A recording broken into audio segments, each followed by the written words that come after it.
Are HSAs a joke?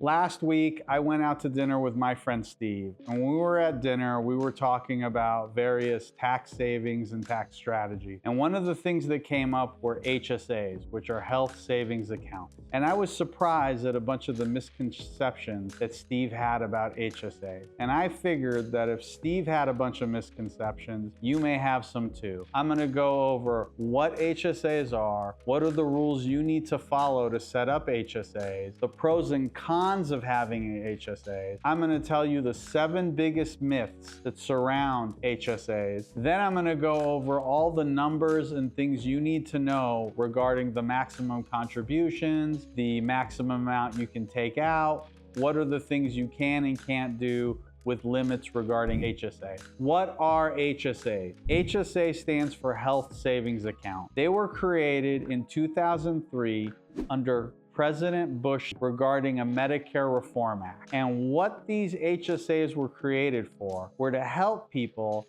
have supplemental savings accounts for their medical costs.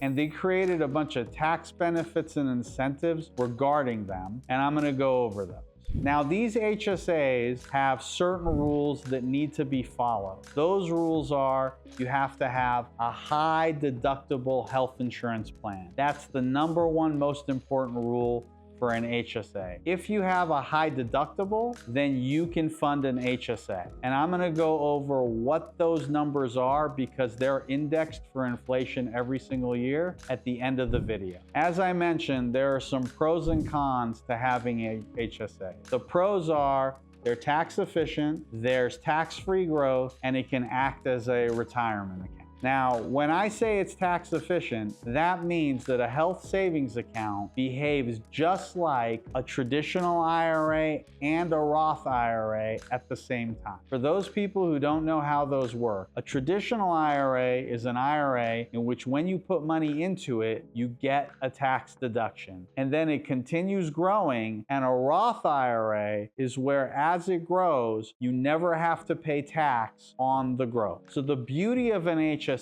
is not only do you get the deduction up front when you put in the contribution, as it grows and then it becomes bigger because of the investment, when you pull the money out and you don't have to pay tax on any of it as long as the expenses used with it are for qualified medical expenses. The biggest cons to having an HSA, #1, you have a high deductible. So if you're worried that you're gonna get sick or you're gonna have high medical expenses soon, you may not want a high deductible health insurance plan. And if you don't have a high deductible plan, you can't fund an HSA. The second con is that you have to worry about tracking your medical expenses. Like there's a bunch of paperwork when you write a claim for what those expenses are. And the third con to having an HSA is because they're investment vehicles, there's always market risk with an HSA. So it's possible that when you put the money in the health savings account, you choose certain stocks for it to grow with, that the value can actually go down. So those are the pros and cons of having an HSA. Now I'm gonna go over the top 7 myths that people have regarding HSA.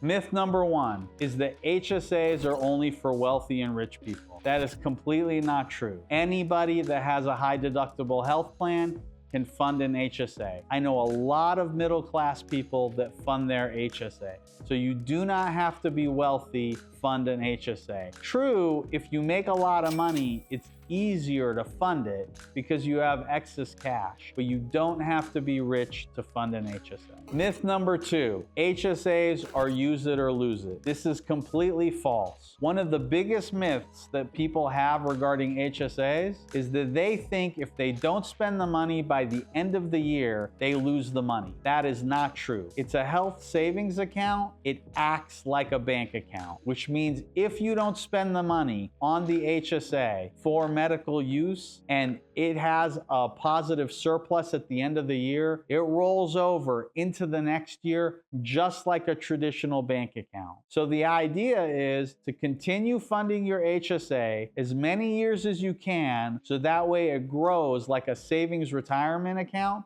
because every single year the amount just continues rolling forward year after year after year. Myth number 3, you can only use HSAs for qualified medical expenses. True, in order for it to be the most tax efficient, you will want to use it for only qualified medical expenses. However, once you turn 65 years or older, there are no additional penalties for pulling money out of an HSA if you're using that money for non-qualified medical expenses. That means that once you're over 65, if you pull the money out and it's not for a qualified medical expense, it's treated like a traditional IRA, which means you pay income tax on what you've taken out, and then that's it. Whereas if you try to take the money out for a non-qualified medical purpose before you're 65, not only do you pay income tax, you also pay a 20% penalty. So keep in mind, you want these things to grow. You don't want to pull the money out when you're under 65 for non-medical use because you'll have an additional 20% penalty. However, once you're over 65, if you see your HSA might have 100,000, 150,000 because you've been funding it since you were 20 years old,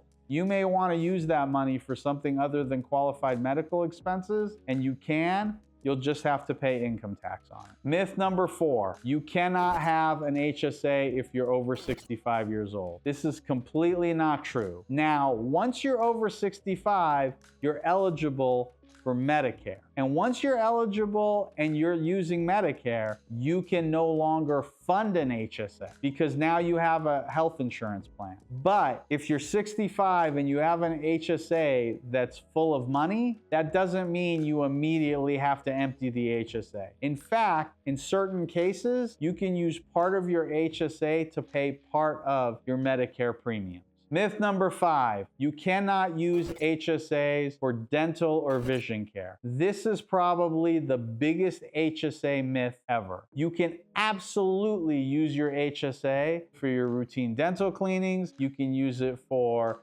your optometrist appointments, your contact lenses, if you need to get prescription glasses so you can see when you're driving or reading. Absolutely, you can use your HSA for dental and vision. Myth number 6, you cannot have an HSA and an IRA at the same exact time. You absolutely can have an HSA and an IRA at the same time. The truth is, every single one of these different accounts, HSA, IRA, SEP IRA, Roth IRA, Solo 401k, all of them have different requirements to fund them and get deductions for them. And as long as you meet the requirement in each single category, you can have them at the same time. In fact, I have an HSA, a traditional IRA, a Roth IRA, a SEP IRA, a Solo 401k, a simple IRA. Now, I've collected these things from various different jobs over the years for the last 15, 20 years. So you can definitely have more than just an HSA at the same time as any other kind of retirement savings account. And myth number 7, I have to fund my HSA before the end of the year. That is not true. HSA funding requirements are the same as IRAs and Roth IRAs, which means you have all the way until April 15th of the very next year to fund your HSA. Right now, we're in 2024. That means I have all the way up until April 15th of 2025 to fund my HSA and get the deduction and make it count for 2024. But make sure that if you fund your HSA between January and April of the next year, whatever platform you're using, whether it's Fidelity or Vanguard or HSA Bank, that when you go in there to contribute your funds, and you're doing it for a previous year, you make sure to let the system know what year you're coding that for. So, do I think that HSAs are a joke? No way. HSAs are super important. They're a great tax efficient vehicle. It's great for retirement and savings because one day you're gonna get sick and you're gonna wanna have some money set aside for your medical expenses. And HSAs are a great way to do that. Now what I'm gonna go over is I'm gonna go over what the different thresholds and contribution limits and costs are for HSA. So last week, the IRS had just announced their contribution limits for 2025 for HSA. So for contribution limits, if you are a single person in 2024, this year, you can fund up to $4,150. But if you're a family, you can fund up to $8,300. But for next year, 2025, you can fund $4,300, which is an increase of $150. And for families, you can fund $8,550, which is an increase of $250. If you are over the age of 55, the government allows you to do an extra $1,000 called catch-up contribution. So if you're 55 or older, the limit is not $4,150 for 2024. The limit is $5,150 for 2024. And that same $1,000 catch-up contribution is the same for family.